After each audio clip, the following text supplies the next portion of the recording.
Hello everyone. I hope आप board exam की अच्छे से तैयारी कर रहे होंगे।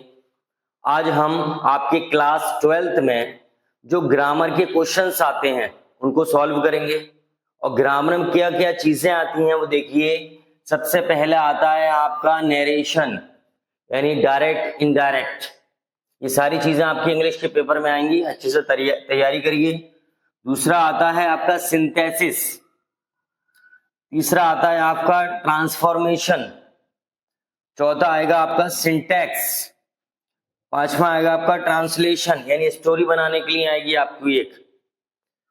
इसके बाद आएगा आपका synonyms, antonyms, idiom and phrase, one word substitution और होमोफोन्स। ये सारी चीजें आएंगी आपकी 25 मार्क्स की, यानी 25 नंबर का ये आपका पेपर आएगा। और ये सारी चीजें आपकी होंगी, इसमें 2-2 नंबर का होगा। तो डेली आज से हम एक एक सेट सॉल्व करेंगे अच्छे से समझते हुए। तो देखिए पहला क्वेश्चन क्या है इसका।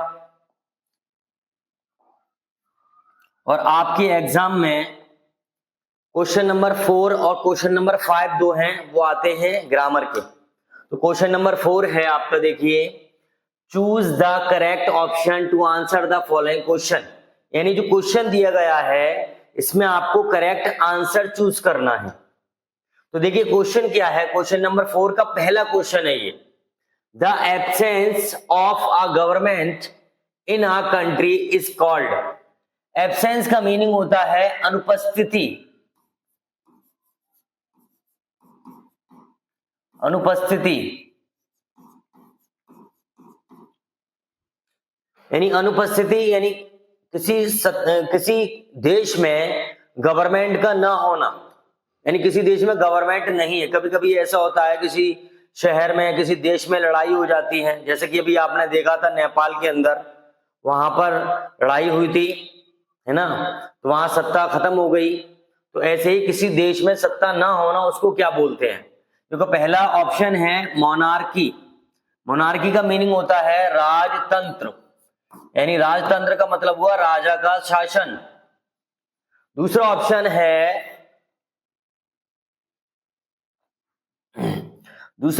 है एनार्की। इसका मतलब होता है अराजकता। ऑप्शन सी है पैट्रियार्की। इसका मीनिंग है पितृ सत्ता, यानी पिता की सत्ता, यानी पिता का शासन। अगला ऑप्शन है मैट्रियार्की। इसका मीनिंग है मातृ, यानी माता की सत्ता या माता का तंत्र, माता का शासन। तो देखिए और 4 ऑप्शन हैं आपके यहाँ पर, और बताना है इसमें अगर किसी देश में सत्ता ना हो तो वो क्या कहलाएगा। तो किसी देश में अगर सत्ता नहीं होता है तो उसको हम कहते हैं एनार्की, यानी अराजकता। इसको कह सकते हैं आप अराजकता या शासनहीनता, यानी शासन नहीं है वहां पर, बिल्कुल भी गवर्नमेंट नहीं है। ठीक है, तो option B is the right answer.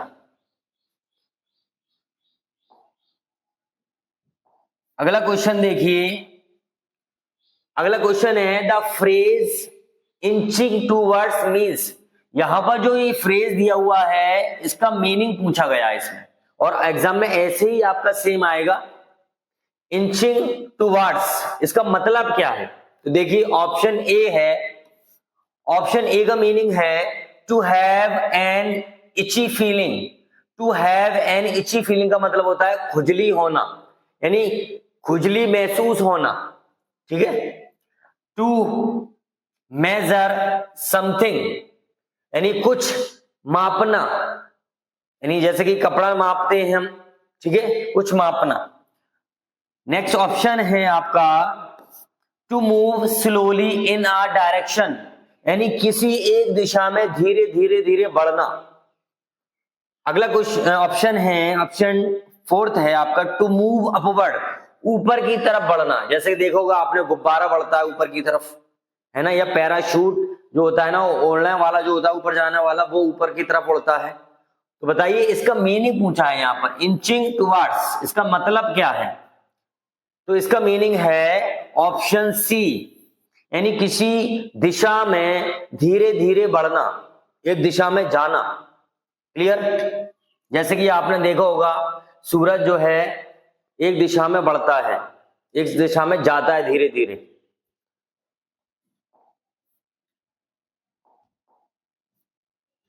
अगला क्वेश्चन देखिए, the synonym of major is, यानी जो वर्ड है मेजर, इसका मीनिंग क्या है?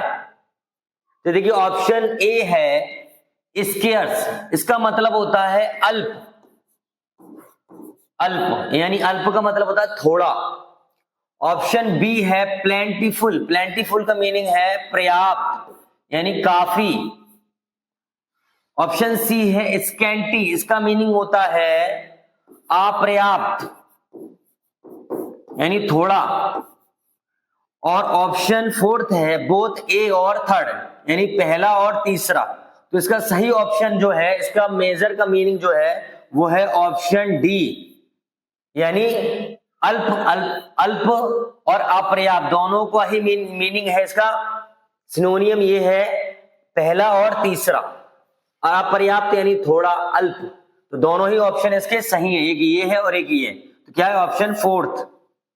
ठीक है, अगला क्वेश्चन देखिए। अगला क्वेश्चन है, अच्छा अगले क्वेश्चन में देखिए आपको क्या करना है, यहां पर इसमें मिस्टेक बताना है। ये सिंटैक्स के तरीके से आए हैं यहां पर।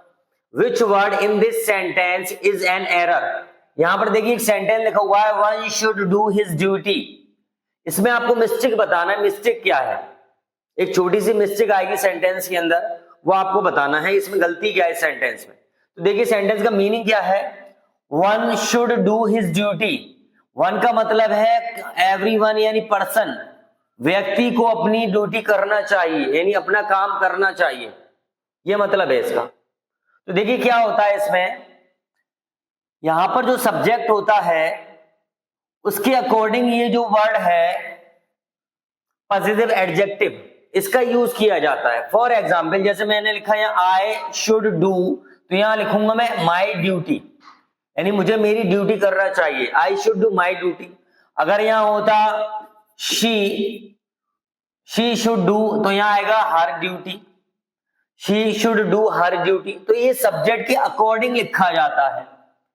तो यहां पर क्या है, यहां पर सब्जेक्ट है वन, सब्जेक्ट क्या है वन, तो वन के अकॉर्डिंग जो लिखा जाएगा यहां पर लिखा जाएगा वंस, यानी one should do once duty.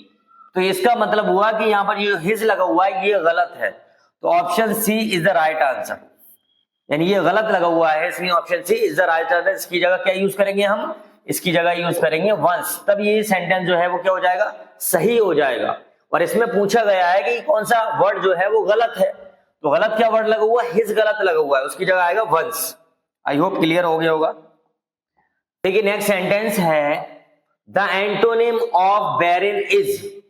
तो यहां ये पूछा गया है जो बैरिन वर्ड है इसका एंटोनिम क्या है। एंटोनिम वर्ड होता है आपका विलोम शब्द, उल्टा, यानी अपोजिट वर्ड क्या है बैरिन का। बैरिन का मीनिंग होता है अनुपजाऊ, अनुपजाऊ।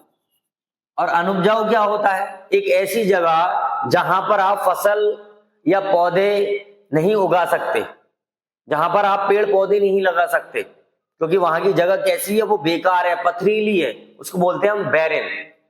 तो देखिए पहला वर्ड है और पहला ऑप्शन जो है फर्टाइल, इसका मतलब होता है फर्टाइल का उपजाऊ। दूसरा ऑप्शन है इनफर्टाइल, इसका मतलब है अनुपजाऊ। तीसरा वर्ड है फ्यूटाइल, इसका मतलब होता है व्यर्थ यानी बेकार। फोर्थ ऑप्शन है फ्रैगाइल, इसका मतलब होता है भंगुर। भंगुर का मतलब होता है यानी जो बहुत ज्यादा कमजोर हो, नाजुक हो। जैसे कि फॉर एग्जाम्पल जैसे शीशा होता है, आप थोड़ा सा भी उसको जमीन पे गिर जाए वो तो टुकड़े टुकड़े हो जाते हैं, चूर चूर हो जाता है, वो उसको बोलते हैं हम भंगुर। तो बताइए इसका एंटोनिम पूछा है, विलोम शब्द, उल्टा। तो बताइए क्या उल्टा है इसका।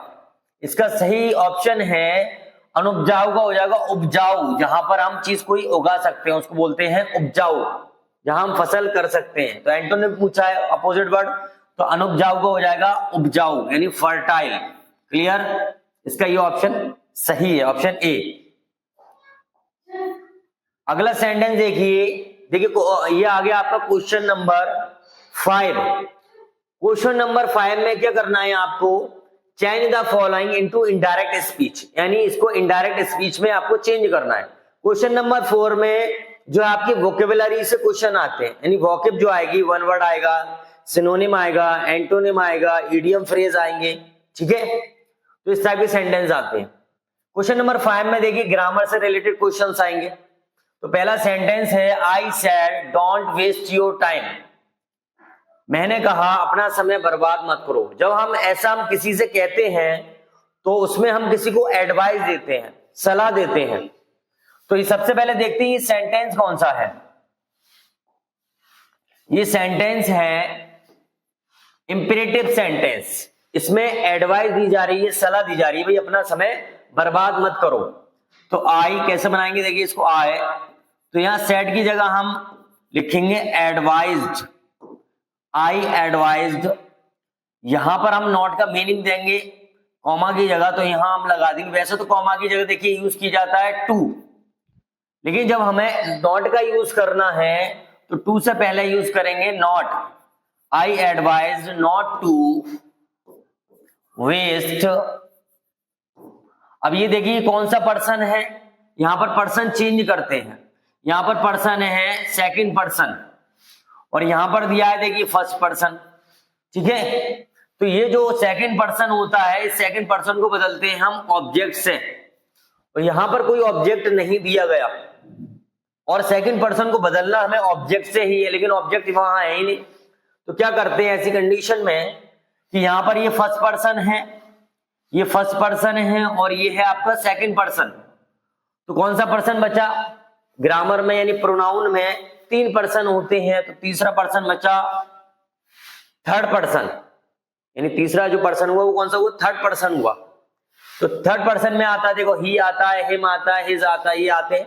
तो ऑब्जेक्ट में हम मान लेंगे, अगर यहाँ पर हमने माना हिम, तो हिम के अकॉर्डिंग हम हिज योर को बदलेंगे हिम के अकॉर्डिंग, तो यहाँ आ जाएगा हिज और ये हो जाएगा टाइम, ठीक है। क्लियर हुआ होगा। देखिए क्या होता है, सबसे पहले हमने देखा ये सेंटेंस कौन सा है, ये सेंटेंस है आपका इंपेरेटिव सेंटेंस, और यहां कहा गया है डोंट वेस्ट योर टाइम, अपना समय बर्बाद मत करो। तो यहां पर सलाह दी गई है, तो सेड की जगह पर हमने लिखा क्या, एडवाइज्ड।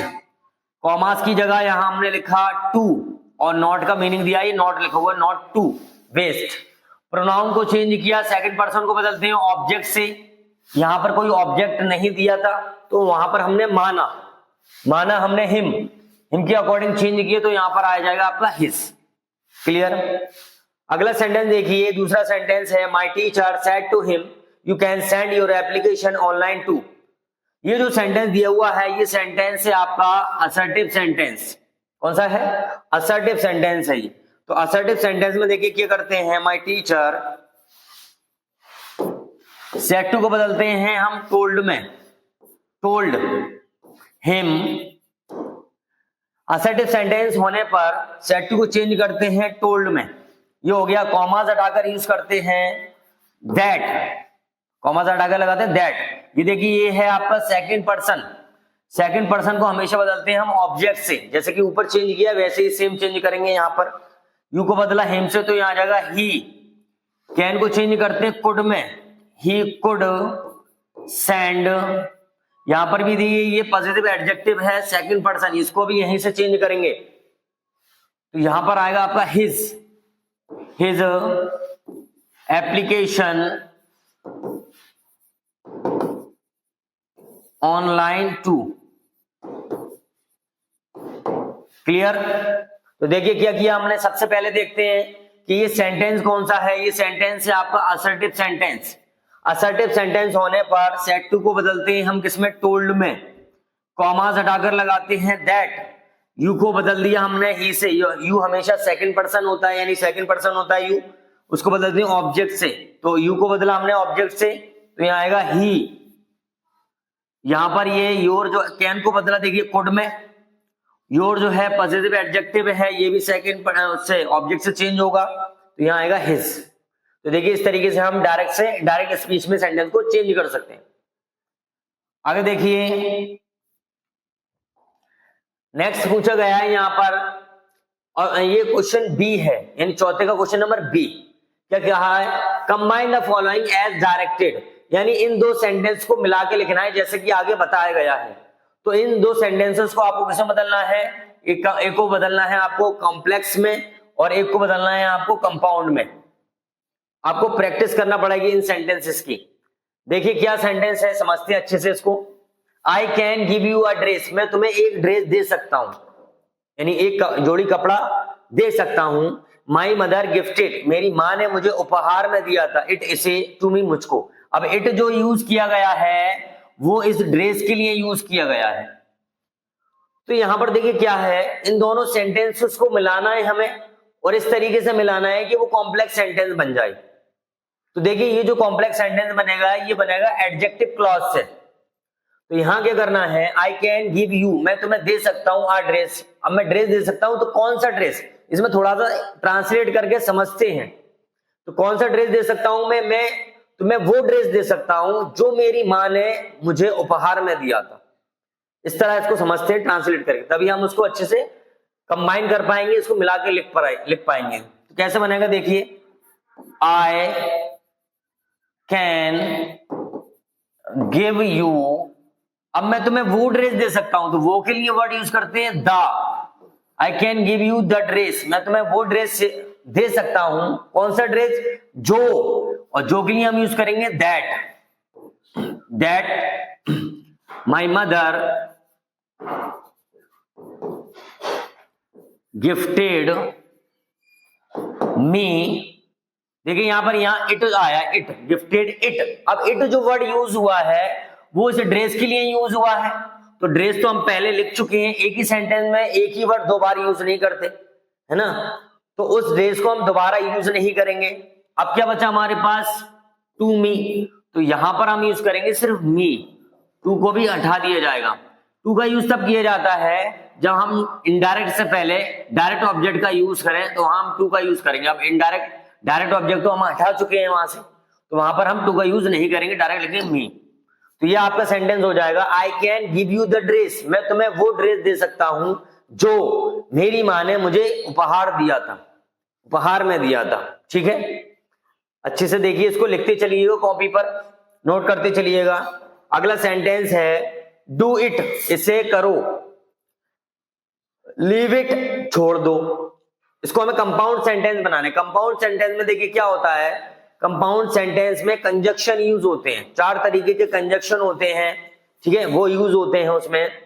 तो यहां पर बहुत इजी है ये, इसे करो, लीव इट, छोड़ दो। यानी कोई काम है तो इसे करो, छोड़ दो, यानी कोई फर्क नहीं पड़ रहा उसमें, करो या छोड़ दो। तो इसको हम ट्रांसलेट करेंगे, करो, इसे करो या छोड़ दो। तो कैसे बनेगा देखिए ये, डू इट, इसे करो, या के लिए वर्ड कंजक्शन यूज करते हैं हम यहां पर, और या छोड़ दो। डू इट, इसे करो या छोड़ दो। तो डू इट और लीव इट, तो इस तरीके से हम इसको कंपाउंड सेंटेंस में कंबाइन कर सकते हैं, डू इट और लीव इट। आई होप समझ आया होगा आपको। आगे देखिए अगला सेंटेंस है combine the following as directed. यहां पर भी वही है, यहां कंबाइन करना है, सॉरी यहां कंबाइन नहीं करना है, इसको बदलना है, चेंज करना है। ये गलत लग गया है, यहां पर आपको क्या करना है, चेंज करना है यहां पर, यानी चेंज करना है इसको, change the following as directed, यानी जैसे आगे लिखा हुआ है उसको उसमें चेंज करना है। तो देखिए पहला सेंटेंस है आई कैन डू इट, मैं इसे कर सकता हूं। इसको आपको किसमें बदलना है, पैसिव वॉइस में बदलना है। तो पैसिव वॉइस में देखिए क्या करते हैं, सबसे पहले हम ऑब्जेक्ट का सब्जेक्ट बनाते हैं। तो ऑब्जेक्ट है हमारा ये इट, कैन का कैन, ये वर्ब यूज की है, वर्ब की फर्स्ट फॉर्म। वर्ब की फर्स्ट फॉर्म यूज करने पर पैसिव में हम यूज करते हैं बी, इट कैन बी। और ये जो वर्ब है वर्ब की फर्स्ट फॉर्म, उसको बदलते हैं हम थर्ड फॉर्म में, इट कैन बी डन। और सब्जेक्ट को बदलते हैं हम, चेंज करते हैं ऑब्जेक्ट में, बाय मी, तो ये हो गया आपका sentence it can be done by me. तो ये एक्टिव से हम पैसिव वॉइस में बदल सकते हैं। अगला सेंटेंस देखिए क्या है, अगला सेंटेंस है this is the most effective remedy for this disease. ये सेंटेंस जो है देखिए ये लिखा हुआ है द, इससे पहचानेंगे इस सेंटेंस को, ये लिखा हुआ है the most effective remedy, remedy होता है औषधि दवा, तो ये है आपका सुपरलेटिव डिग्री का सेंटेंस। और इस डिग्री को बदलना है हमें, सुपरलेटिव डिग्री के सेंटेंस को कंपैरेटिव डिग्री में चेंज करना है। अगर आपने अच्छे से पढ़ा होगा तो आप चेंज कर लेंगे। देखिए कैसे बनेगा ये, दिस इज, यहां लिखा हुआ है सुपरलेटिव डिग्री के अकॉर्डिंग मोस्ट, इसको हम बदलते हैं मोर में, दिस इज मोर इफेक्टिव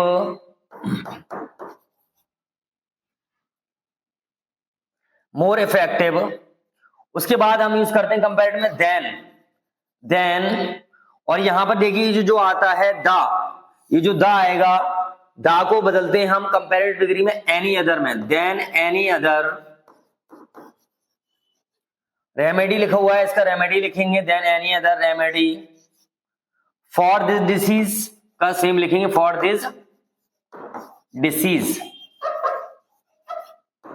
तो इस तरीके से हम सुपरलेटिव डिग्री के सेंटेंस को कंपैरेटिव डिग्री के सेंटेंस में चेंज कर सकते हैं। इसको थोड़ा पहचानना पड़ेगा आपको क्या होता है। देखिए थोड़ा सा ये लिखा हुआ है this is the most effective remedy for this disease, इसको बदलना है आपको कंपैरेटिव डिग्री में। तो देखिए दिस का दिस, इज का इज, यहां लिखा हुआ है मोस्ट, और मोस्ट यूज किया जाता है सुपरलेटिव डिग्री में, कंपैरेटिव डिग्री में चेंज करा रहे हैं तो यहां मोस्ट को बदलेंगे हम मोर में, मोर इफेक्टिव। उसके बाद हम यूज करते हैं देन, कंपैरेटिव डिग्री में देन का यूज किया जाता है जब हम किसी एक चीज की दूसरी चीज से कंपेयर करते हैं, तुलना करते हैं, तो वहां देन लगाते हैं। उसके बाद देखिए दा लिखा हुआ है, इस दा को बदलते हैं एनी अदर में, उसके बाद जैसा लिखा हुआ है हम उसको वैसे ही लिख देंगे। ठीक है, आगे देखिए नेक्स्ट करना है आपको करेक्ट द फॉलोइंग सेंटेंसेस। यहां पर ये सिंटैक्स आएंगे, सिंटैक्स होता है सेंटेंसेस को सही करना। ये गलत सेंटेंस आए हैं, यहां पर आपको इसमें गलती बताना है, क्या गलती है, क्या मिस्टेक है इसमें। तो देखिए पहला सेंटेंस है you are senior than me, तुम मुझसे सीनियर हो।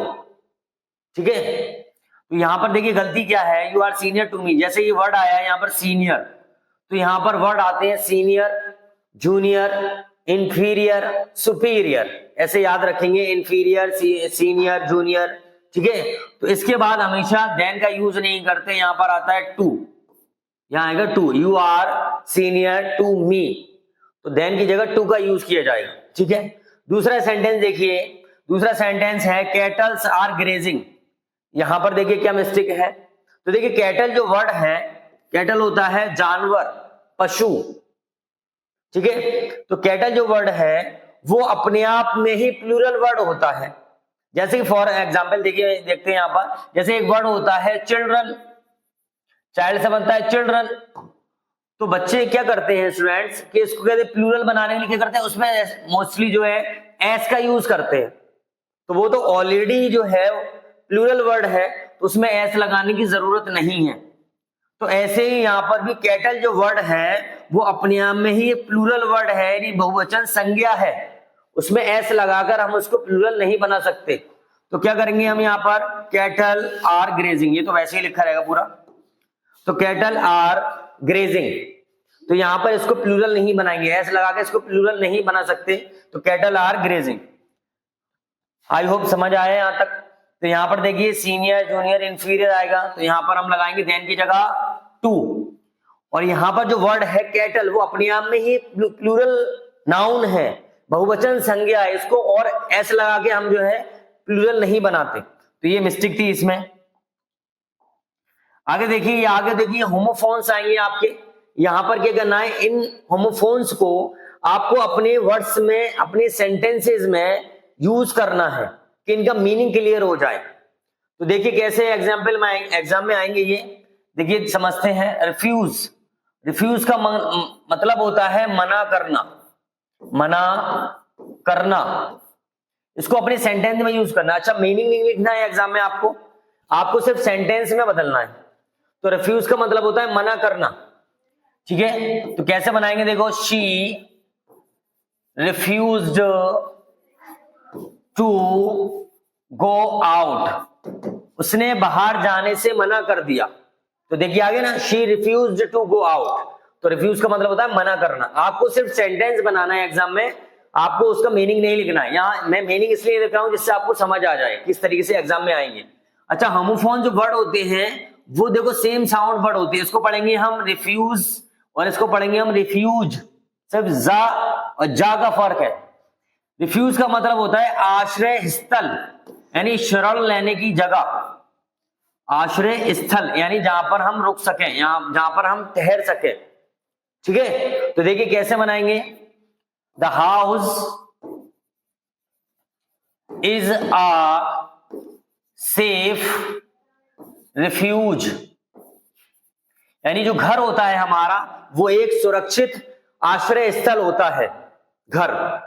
तो ये हो जाएगा the house is a safe refuge, यानी आश्रय स्थल होता है।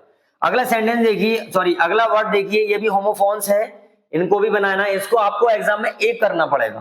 तो सेल का मीनिंग होता है बेचना, ठीक है। अब इस तरीके से सेंटेंस कैसे बनाएंगे, इसका सेंटेंस, सेल का मतलब है बेचना, जैसे कि लिख सकते हैं, बना सकते हैं, ही इज सेलिंग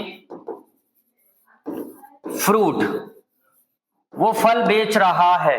तो आप कुछ भी सेंटेंस बनाइए, बस उसका मीनिंग क्लियर होना चाहिए। ही इज सेलिंग फ्रूट्स, वो फल बेच रहा है। अगला का मतलब है कोशिका, कोशिका यानी हमारी बॉडी में जो कोशिकाएं होती हैं उसको कहते हैं हम सेल। इसका कैसे बनाएंगे, देखिए, सेल, इसको बोलेंगे सेल हेल्प्स अस, या cell helps our body stay alive, यानी हमारी बॉडी में जो सेल होती हैं, जो कोशिका होती हैं, वो हमारे शरीर को जिंदा रखने में मदद करती हैं। तो इस तरीके से हमने आज ये पेपर एक सॉल्व किया, इसको अच्छे से कीजिए और इसको अपनी नोटबुक पर नोट कीजिए। अब हम आज से डेली एक पेपर सॉल्व करेंगे ग्रामर का, जो आपके एग्जाम में इंपॉर्टेंट है। और अगर आप चैनल पे नए हैं तो चैनल को सब्सक्राइब कीजिए।